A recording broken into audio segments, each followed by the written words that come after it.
Bonjour, chronique littérature, aujourd'hui, fantastique, horreur, avec Manitou de Graham Masterton. On ne peut pas lire que des bons livres, hein, et la chronique d'aujourd'hui portera donc sur un très mauvais livre, ce qui ne l'a certes pas empêché de très bien se vendre en son temps, et même depuis, au point où il a suscité toute une carrière et plusieurs suites et continue visiblement d'être porté au pinacle par une horde de fans dont les arguments me dépassent totalement. Et il s'agit donc de Manitou, le premier roman du Britannique Graham Masterton. Je l'avais depuis un bail dans ma bibliothèque de chevet. Oui, le bouquin était célèbre, difficile de passer à côté sans jamais en entendre parler. Et j'ai lu ici ou là plein de critiques étrangement élogieuses. Même si je me doutais un peu que mon propre avis risquait d'être un peu moins unilatéral. Surtout parce que j'avais en tête, vaguement, le retour plus que négatif de Asti Joshi dans The Rise, Fall and Rise of the Tulu Mythos. Mais je ne me souvenais de rien de plus précis, et notamment concernant le contenu censément Lovecraftien du roman en fait. Mais ça j'y reviendrai plus tard. Même si, ne nous voilons pas la face, cette dimension censément Lovecraftienne a pesé dans ma décision de lire enfin Manitou. De toute façon, il était bien temps de lire enfin quelque chose de Masterton, hein, de le découvrir. Sauf qu'un aimable camarade m'a très justement fait remarquer que j'avais déjà lu un Masterton, et que j'en avais même parlé sur ce blog. Et il avait raison, le bougre. Oui, j'avais lu Démence, il y a 5 ans de cela, certes pas dans les meilleures conditions, et j'avais tout oublié de cette lecture. Sérieux. Même quand on m'a signalé ce fait, que j'ai relu ma propre chronique, je n'en avais absolument plus aucun souvenir. Au point en fait de supposer avoir été la cible d'un complot. Il est parfaitement impossible que j'aie lu Démence et l'ait chroniqué, puisque je ne m'en souviens pas. C'est donc que quelqu'un d'autre a rédigé ce compte-rendu, à mon insu, et en se faisant passer pour moi. Et... bon, d'accord. Mais retenons-en tout de même une chose, ma chronique de Démence mentionnait que le roman louchait plus qu'un peu sur le navet, et parfois aussi, heureusement, sur le nanar. Même avis globalement concernant ce Manitou. Mais il y a pourtant une grosse différence. Au sortir de Démence, tout en reconnaissant l'évidence, à savoir que ce n'était pas bien bon, je me disais prêt à prolonger l'expérience avec d'autres bouquins de Masterton. J'ai notamment Rituel de chair dans ma bibliothèque de chevet. Car il est vrai que je n'ai certes rien contre le gros biscuitage à l'occasion. Mais au sortir de Manitou, je suis plutôt porté à brailler plus jamais ça. Contexte. Nous sommes au milieu des années 70 et depuis L'Exorciste, roman de William Peter Blatty, 1971, et film de William Friedkin, 1973, l'horreur cartonne, en littérature et au cinéma. Dans ce dernier médium, c'est l'âge d'or américain d'une certaine manière, avec les premiers films des Tobe Hooper, Wes Craven, John Carpenter, etc. En littérature, c'est peut-être un peu plus compliqué. J'ai l'impression du moins qu'on peut davantage faire la distinction entre d'authentiques auteurs talentueux, Stephen King perce dès 1974 avec Carrie, et quantité de faiseurs et autres tâcherons beaucoup moins talentueux. Parmi ces derniers, à l'évidence, Graham Masterton. Le futur maître de l'horreur, à l'époque, faisait office de journaliste, essentiellement pour la presse dite pour adultes. Il a notamment été le rédacteur en chef de l'édition britannique de Penthouse pendant des années et gagnait alors beaucoup d'argent, mais alors beaucoup semble-t-il, en pendant à la mitrailleuse des ouvrages de conseils sexuels. Mais à l'époque, il a été pris de l'idée saugrenue de tenter autre chose pour voir, mais dans une perspective pas moins commerciale, et donc de pondre cette fois un de ses romans d'horreur qui se vendait alors très bien. La légende dit qu'il a écrit Manitou en 1 semaine, et je veux bien le croire au vu du résultat. Un roman passablement putassier d'ailleurs, même si pas du tout dans la dimension sexuelle, ce qui m'a un peu surpris, car à tout prendre, c'est juste un mauvais remake de l'Exorciste, et qui ne cache même pas vraiment. Le manuscrit traite quelque temps, puis Masterton, à la bourre pour un énième livre de théorie et pratique du sexe, le soumet en lieu et place à son éditeur, qui l'accepte. Le roman est publié et rencontre bientôt un très improbable succès. C'est un vrai best-seller qui remporte encore plus de pognon que les bouquins de cul, a fortiori quand il est adapté au cinéma dès 1977, et pour un résultat visiblement gratiné starring Tony Curtis. Au point de décider d'une carrière. Masterton, sans pour autant laisser totalement de côté les livres de fesses, sera dès lors connu d'abord et avant tout en tant qu'écrivain d'horreur, de cette très grosse horreur qu'on dirait parfois mainstream et dont il a vendu des palettes entières. Et il reviendra sans cesse à ce premier succès qu'avait été Manitou, lui suscitant des suites. On a longtemps parlé de trilogie Manitou, mais d'autres titres se sont ajoutés depuis. En tout, à l'heure où je vous écris, la série compte, semble-t-il, 6 romans et une nouvelle. Et, putain, ça sera sans moi. Pitchons la chose, indicible. Nous sommes à New York. Le roman s'ouvre sur un prologue à la troisième personne qui voit une jeune femme du nom de Karen Tandy consulter Jack Hughes, un jeune docteur, néanmoins considéré comme le deuxième, parce qu'il est humble, spécialiste mondial des tumeurs, à propos d'une grosseur dans la nuque qui est très étrange. Elle semble avoir une vie propre, se déplacer, et en tout cas elle grossit à une vitesse inouïe.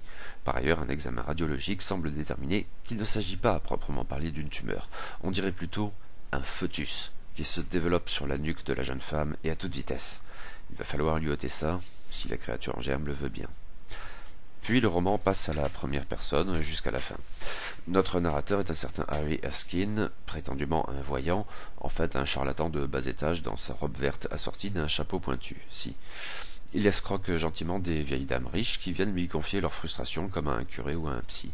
Parmi elles, la tante de Karen Tandy, laquelle lui rend elle aussi visite à la veille de son opération. Pas si cynique, Erskine ne se contente pas d'être étonné par la tumeur, il l'est tout autant du rêve que lui narre la jeune femme, et qui ressemble énormément à celui que sa tante lui a continuellement évoqué.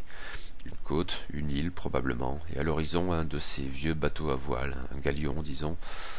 Quand une autre des clientes du charlatan lui fait une improbable et fatale scène de possession démoniaque, Erskine, convaincu d'être mouillé jusqu'à l'os dans une bien étrange et redoutable histoire, troque volontiers sa robe verte ridicule contre les atours plus sobres d'un détective de l'étrange. Cette mise en condition achevée, le roman peut sans doute être découpé en deux phases. Dans la première, on assiste à l'agrégation progressive d'un groupe de sous-héros, tous sans épaisseur aucune, mais bien décidés à lever le mystère sur cette affaire et à sauver Karen Tandy, dont la tumeur croît à un rythme exponentiel. Le docteur Hughes ne peut pas la lui retirer, car cela la tuerait aussitôt. L'association entre Erskine et Hughes est déjà globalement improbable, avec un médecin qui, tout scientifique qu'il soit, adhère bien vite au discours ésotérique du faux spirit, lequel se présente toujours devant qui que ce soit comme l'escroc qu'il est bel et bien sans que cela ne lui lise jamais, mais d'autres sous-héros s'y associent bientôt, sans cesse et sans plus de vraisemblance. Certains très temporairement, ici une copine médium d'Erskine, un distingué professeur d'anthropologie, d'autres de manière plus décisive, au premier chef le medicine man Sinking Rock, outre Marino, un flic bourrin et con. Parce que, à ce stade, les sous-héros ont parfaitement compris ce qu'il en est, bien sûr, et sans guère s'en étonner au fond, la prétendue tumeur est bel et bien un fœtus, celui d'un vieux sorcier indien du nom de Miscomacus, qui vivait il y a 3 siècles de cela, à l'époque où les Hollandais ont débarqué dans le coin pour fonder la Nouvelle-Amsterdam. Et il veut se venger des Blancs qui ont massacré son peuple, même s'il a donc disparu avant l'extermination des Indiens d'Amérique du Nord, et ne semble pas comprendre à terme ce qu'impliquent les 3 siècles de son absence, notamment concernant ce génocide.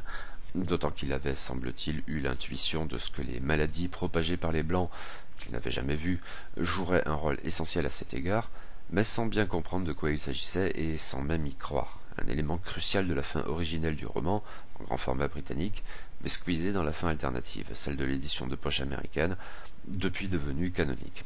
Cette édition de Brajlon Milady, pour la première fois en France, comprend les deux fins du roman, l'originel après l'alternative canonique, ce qui implique son lot de redites.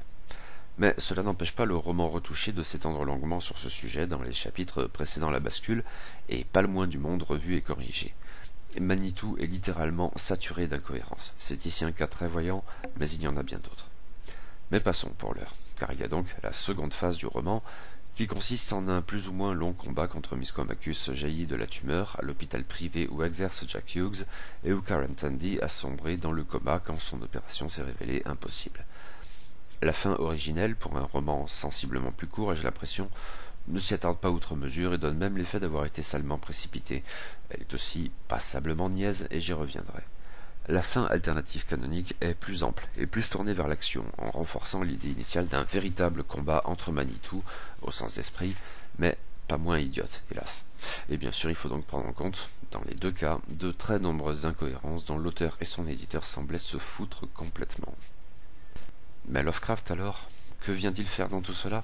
Pourquoi Asti Joshi mentionnait-il ce vilain navet de grosse horreur dans The Rise, Fall and Rise of the Ptolemythos?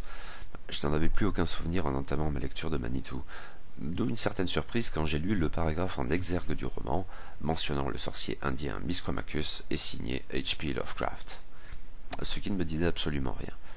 Et pour cause, ce passage est extrait du Rôdeur devant le seuil, une des prétendues collaborations posthumes Lovecraft-Derleth, en fait due essentiellement et presque intégralement au seul Auguste Derleth, même si ces bouquins, globalement navrants, ont longtemps été édités, sinon sous le seul nom de Lovecraft, mais je crois que c'est arrivé, du moins en mettant Lovecraft en avant et en minimisant l'apport de Derleth jusqu'à l'absurde.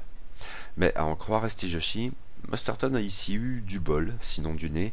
Le paragraphe cité est, semble-t-il, bel et bien de Lovecraft. Il fait partie des 1200 mots du roman que l'on peut bel et bien attribuer au Gentleman de Providence, contre 49 000 mots écrits par Derleth. En tant que tel, cela ne suffit probablement guère à conférer un caractère Lovecraftien à Manitou. À vrai dire, rien n'y suffit. Mais cela n'empêche pas Masterton de charger un peu la barque par la suite, et plus encore dans la fin alternative canonique, plus ample, mais aussi beaucoup plus explicite à cet égard que la fin originelle. L'auteur n'a pas eu le mauvais goût, en dehors de l'exergue, de citer nommément Lovecraft et son univers, un livre maudits et pseudo-divinités tentaculaires, et ce dans un livre dont le mauvais goût est pourtant une caractéristique essentielle. Mais ces allusions sont donc, malgré tout, explicites, et, au fond, tout aussi malvenues. Masterton nous décrit les Manitou auxquels fait appel Miscomachus, avec quelques mises en bouche, puis surtout via le Medicine Man Seeking Rock, terrorisé, il nous explique que Miscomachus compte invoquer un Manitou d'un ordre supérieur, dont le nom varie selon les peuples amérindiens, avec des C et des L, mais que l'on peut désigner de manière générale comme étant le Grand Ancien, lequel est présenté de manière guère pertinente et c'est peu dire, comme l'équivalent de Satan pour les Indiens. Une nouvelle incohérence marquée, Singing Rock avait commencé par dire que ce genre d'analogie ne faisait aucun sens, il disait même que l'appui de la religion chrétienne ou indienne ne serait d'aucun poids face à pareille créature, et pourtant voyez la fin alternative canonique du roman. C'est une lecture derlettienne, oui, car quand ce Manitou apparaît, ses traits ne laissent guère de doute quant à son identité. C'est probablement Cthulhu lui-même, sinon une larve de son type. Cthulhu, oui, qui rôde dans les couloirs d'un hôpital comme un alien de seconde zone, et que notre charlatan Harry Erskine n'aura finalement guère de difficulté à contrer et même à bannir, puisque c'est de bannir qu'il s'agit. Disons-le, au-delà de ces quelques allusions et de l'emprunt guère significatif du nom de Miscomachus à un fragment signé Lovecraft tiré d'un roman en fait écrit par Derleth, Manitou n'a absolument rien d'un roman Lovecraftien. C'est un roman d'horreur lambda, où les allusions mythiques et éparses n'ont pas la moindre épaisseur, se contentant d'être des clins d'œil superflus et guère pertinents. Le vrai problème est cependant ailleurs, et c'est que Manitou n'est pas seulement un roman d'horreur lambda, c'est un très mauvais roman d'horreur lambda, mal foutu, crétin, et même vaguement puant. Commençons par ce qui saute très vite aux yeux. Manitou est incroyablement mal écrit, avec une plume de plomb qui s'égare plus que de raison, des descriptions creuses et ineptes, des dialogues aussi percutants que ceux de Plus belle la vie et balancés avec le même naturel, sans même parler des mauvaises blagues récurrentes qui laisseraient perplexe même un fan hardcore de Nicolas Canteloup. La responsabilité initiale de l'auteur est manifeste, mais on avouera que la traduction de François Truchot n'arrange probablement rien à l'affaire. Le bonhomme a été un grand passeur dans l'édition d'Imaginaire française, on peut et on doit sans doute lui reconnaître cela. Mais il m'a toujours fait l'effet d'un traducteur au mieux médiocre et parfois bien pire encore. Dans le cas de Manitou, c'est proprement catastrophique, presque un cas d'école, note de bas de page intempestive incluse. Le roman en anglais n'était sans doute pas brillant, mais le passage en français est, semble-t-il, miraculeusement parvenu à le desservir encore, ai-je l'impression. Avec quelques savoureuses boulettes à l'occasion. Par exemple, je cite, « Tout ce qu'il vous faut, c'est suffisamment de force pour modifier sa course de 360 degrés. » Je ne peux pas me prononcer avec certitude quant au responsable, certes, mais ce n'est qu'un exemple et il y en aurait bien d'autres. De manière générale, de toute façon, le roman est absurdement mal foutu.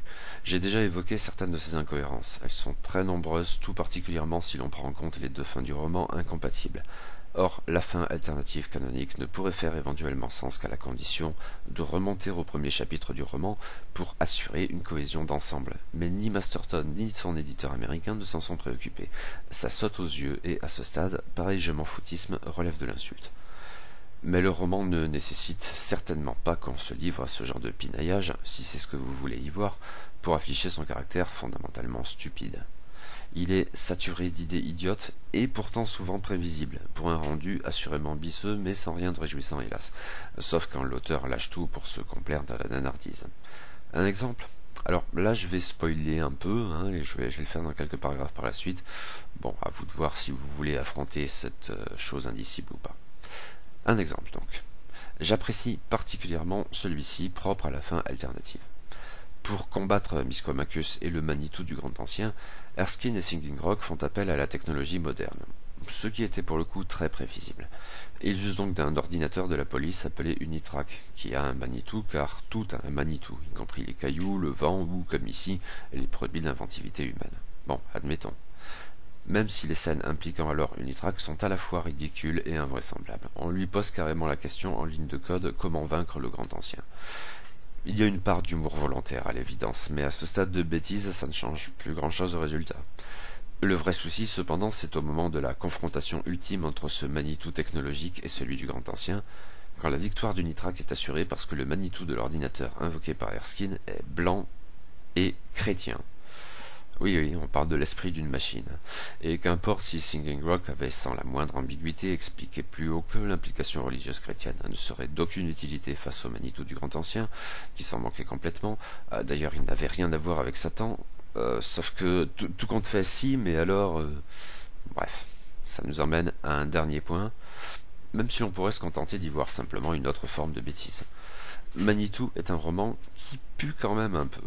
Je ne sais pas l'impression que ça pouvait donner en 1975, mais en 2017 c'est quand même assez troublant. À mains égards, le roman semble avoir un postulat au moins vaguement antiraciste.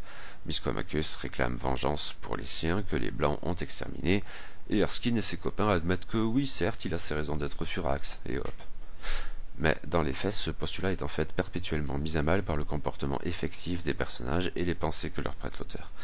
Dans les répliques, ils disent donc parfois que le comportement de Miscomachus est bien compréhensible, mais à culpa, blablabla, mais systématiquement, 30 secondes plus tard, la conclusion demeure « il faut poutrer la gueule à ce sauvage », et limite dans ces termes. La figure même de Miscomachus manque à cet égard de cohérence en étant tour à tour, et parfois dans le même paragraphe, une victime, un homme légitimement rancunier, un homme essentiellement maléfique, un démon, un héros de l'apocalypse, etc. Même dans les mots de Singing Rock, l'Indien de service. Et la manière de s'en débarrasser dans les deux fins est pour le moins éloquente. Spoiler à nouveau, donc les gens. J'ai déjà dit comment, dans la fin alternative canonique, le vilain peau-rouge est défait par le Manitou blanc et chrétien d'un ordinateur américain, et c'est pour le moins gratiné. Mais que dire alors de la fin originelle? Elle fait usage, avec une ironie tout de même étonnante, du principe de la contamination des Amérindiens par des germes inconnus, qui est censé avoir été la raison pour laquelle Miscomachus a effectué son rituel, lui permettront de renaître 3 siècles plus tard, et donc sans vraiment qu'il ait été en contact avec les Hollandais débarquant à Manhattan. Erskine, via Hughes, récupère donc un virus de la grippe qu'il balance à la gueule de Miscomachus. Bravo. Notez que dans la fin alternative canonique, le roman consacre pas mal de paragraphes à cette idée du virus, mais qu'elle est finalement abandonnée laconiquement et sans plus jamais y revenir dès l'instant où la nouvelle fin choisit d'aborder le problème de l'élimination de Miscomachus sous un autre angle. Incohérence donc. Mais revenons à la fin originelle car il y a du lourd. Elle dresse en effet un portrait moins unilatéralement méchant de Miscomachus, avec un gentil Erskine qui lui explique que le monde a changé, oui, certes, les Indiens ont été massacrés, par exemple à l'aide de maladies, comme celle que je t'envoie dans la gueule, paf. Mais nous pouvons vivre tous ensemble, hey, etc. Et Erskine fait en sorte, une fois Miscomachus quasi tué par la grippe, soit en l'espace d'une demi-heure le temps d'une poursuite tellement molle qu'elle a quelque chose de burlesque et parodique, de tout faire pour lui sauver la vie, etc. C'est le versant hippie du roman, mais avec arme bactériologique quand même. Je ne sais pas si c'est avant tout niais ou condescendant, mais pas forcément plus ridicule qu'un ordinateur blanc et chrétien, certes. Le vrai problème, en fait, c'est de toute façon que le roman se complaît dans les stéréotypes au point où ça en devient parfois quelque peu nauséeux. Ou drôle, certes. Les Indiens vus par Masterton, ce n'est pas exactement de l'anthropologie de compétition. On est en gros aux antipodes d'Anthony Hillerman. Seuls les clichés intéressent l'auteur. Le simplisme est à ses yeux un atout, pouvant assurer la plus grande diffusion de son bousin horrifique. Je ne connais certes pas grand-chose de cultures amérindiennes, mais suffisamment pour m'apercevoir de ce que Masterton leur inflige un traitement à la truelle, même en abusant de la pseudo-caution intellectuelle du personnage anthropologue de service et bien sûr du personnage indien de service. Et les stéréotypes raciaux dépassent même parfois le seul cas des Indiens. J'ai halluciné et beaucoup ri, j'avoue, à la lecture de cette imparable réplique. Je cite « Nous faisons peut-être fausse route, dit Amelia. Il s'agit peut-être de l'esprit de quelqu'un vivant encore de nos jours. Un nez recourbé ne signifie pas forcément qu'il s'agit d'un Indien. C'est peut-être un Juif. Et oui, quand même. Au passage, ça vous donne une idée du niveau de l'enquête dans la première phrase du roman. C'est du pointu, pas aquilin. Ça vous donne aussi une idée de la qualité de la traduction de François Truchot qui arrive à glisser dans ces 3 lignes 3 fois peut-être. Enfin, peut-être faut-il dire quelques mots des femmes dans le roman, ce que l'auteur lui-même ne fait guère, et c'est bien le souci. J'adore à cet égard cette scène au tout début du roman où une femme, une radiologiste, vient faire passer un examen à Karen Tandy. On nous le dit, mais nous ne l'entendons pas. Et ce sont ses collègues masculins qui dissertent plus ou moins doctement de la nature de la tumeur fœtus devant la radiologiste, mais en faisant comme si elle n'était pas là. Les autres personnages féminins, Karen Tandy fait l'effet d'une gentille idiote avant de sombrer dans le coma. Les clientes de Harry Erskine sont de vieilles veuves superstitieuses et rien d'autre. Et le vague élément féminin du groupe de sous-héros traquant la vérité occulte est donc la perspicace Amanda que j'ai citée au paragraphe précédent, médium de son état. Masterton toutefois nous épargne en gros toute romance, encore que Karen Tandy et Harry Erskine ont, au tout début et à la toute fin, l'occasion de flirter un brin, et toute scène de fesses, ce qui m'a surpris pour le coup. Alors, si l'on est porté à se contenter de peu... Mais oui, donc, Manitou est un roman mal écrit, mal foutu, idiot et parfois un peu puant. C'est une bisserie au mieux, mais plate et convenue. Je suppose que c'était déjà le cas en 1975, tant ce roman doit visiblement beaucoup à l'Exorciste, mais je peux me tromper. C'est un roman en tout cas accumulant les mauvaises idées, accompli avec l'implication d'un poisson rouge et le sérieux d'un escroc. C'est un très mauvais roman d'horreur, dont le succès à l'époque est quelque chose d'incompréhensible, et la réédition aujourd'hui plus encore. C'est globalement un navet, mais aussi parfois un nanar au fil de quelques scènes particulièrement gratinées, où la part de l'humour volontaire et involontaire n'est pas toujours aisée à établir. On ne peut pas lire que des bons livres, mais ce n'est pas une raison pour s'en infliger d'aussi mauvais. Et à l'instar de Monsieur Joshi, dont je ne partage pas toujours les enthousiasmes comme les dégoûts, mais pour le coup tout à fait, je n'ai aucune envie de prolonger le calvaire en manquillant les suites de Manitou. Je vais tâcher aussi, cette fois, de me souvenir de ma lecture de ce roman effectivement horrible, pour ne pas m'enliser dans une autre mastertonnerie dans les années à venir. Autre chose à foutre. Alors, souviens-toi, Hannibal, souviens-toi le navet premier et dernier.